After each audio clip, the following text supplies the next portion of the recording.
हमारे कुछ ऐसे नौजवान हैं, जब हम उनकी शायद गेटअप को देखें, उनकी हालत को देखें, तो हम थोड़े हैरान हो जाएंगे।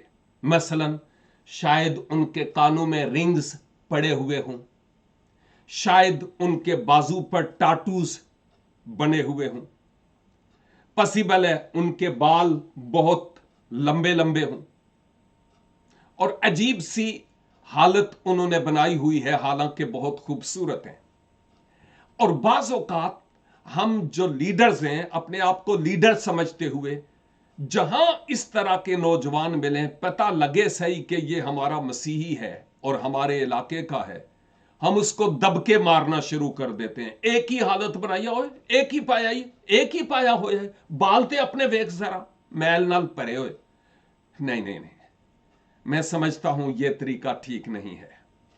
आप उसको कहें कि आप कितने खूबसूरत लगते हो, बहुत अच्छे नौजवान हो, उसको जीते ताकि वो चर्च आए जैसा भी है।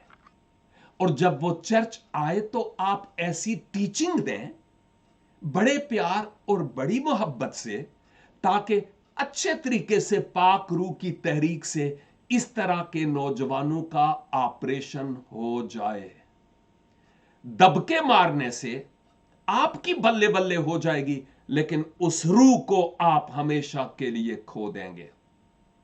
लेकिन मैं समझता हूं किसी रूह को जीतने के लिए आए हम थोड़े छोटे बने और ऐसे नौजवानों को लाएं चर्च में, ताकि उनको सही तौर पर तालीम दी जा सके और वो खुदावंद को अपना सकें।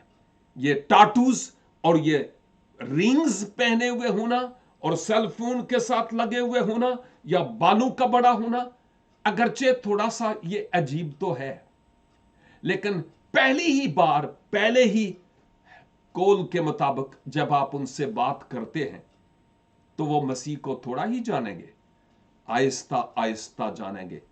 जब मसीह के बगैर मैं और आप थे तो हमारा क्या हाल था, यही तो था।